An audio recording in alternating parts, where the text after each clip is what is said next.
एक छोटे से गांव में सलीम और आयशा की शादी को कई साल हो चुके थे। शुरुआत में उनकी जिंदगी बहुत अच्छी चल रही थी। सलीम मेहनती था और आयशा एक समझदार और प्यार करने वाली पत्नी थी। लेकिन समय के साथ सलीम का स्वभाव बदलने लगा। उसे शहर जाकर काम करने का मौका मिला और वहीं उसकी सोच भी बदल गई। अब उसे गांव की सादगी और अपनी पत्नी की मासूमियत बोझ लगने लगी। वह अक्सर आयशा को नीचा दिखाता, उसकी बातों को नज़रअंदाज करता और कई बार दोस्तों के सामने उसका मजाक भी उड़ाता। आयशा चुपचाप सब सहती रही क्योंकि वह अपने रिश्ते को टूटने नहीं देना चाहती थी।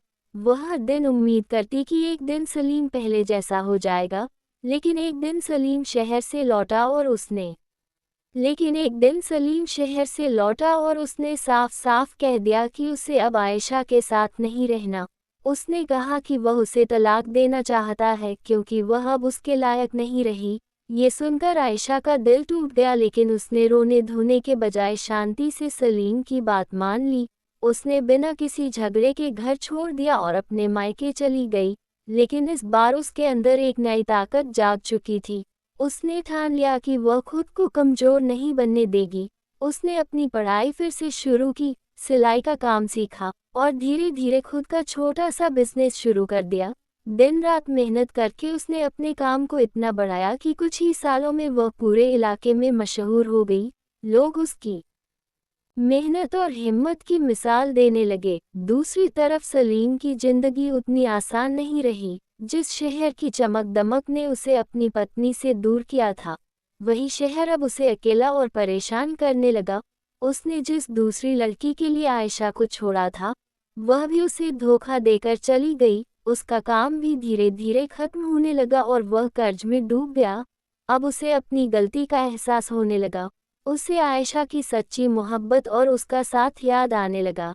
एक दिन मजबूरी में वह वापस गांव आया और उसने देखा कि आयशा अब पहले जैसी कमज़ोर नहीं रही। वह आत्मनिर्भर, आत्मविश्वासी और सफल महिला बन चुकी थी।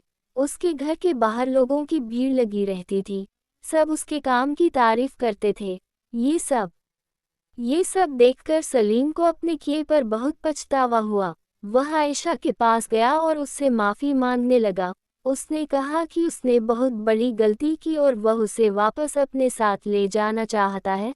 आयशा ने उसकी बात ध्यान से सुनी और फिर शांत स्वर में कहा कि अब वह पहले वाली आयशा नहीं रही जो हर अपमान सहकर चुप रहती थी। उसने कहा कि उसने अपनी जिंदगी में बहुत संघर्ष किया है और अब वह किसी के सहारे नहीं बल्कि अपने दम पर जीना चाहती है। उसने सलीम को माफ़ तो कर दिया, लेकिन उसके साथ वापस जाने से साफ इनकार कर दिया।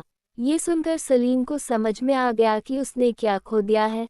आयशा ने उसे बिना गुस्से और बिना बदले के ऐसा सबक दिया जो वह जिंदगी भर नहीं भूल पाएगा।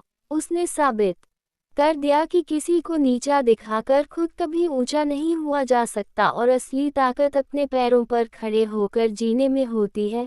उस दिन के बाद सलीम ने भी अपनी गलतियों से सीख ली और अपनी जिंदगी को सुधारने की कोशिश करने लगा।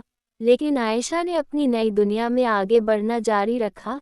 इस कहानी का सबसे बड़ा सबक यही है कि जब एक औरत ठान ले तो वह अपने दर्द को अपनी ताकत बना सकती है और बिना किसी बदले के भी किसी को जिंदगी का सबसे बड़ा सबक सिखा सकती है।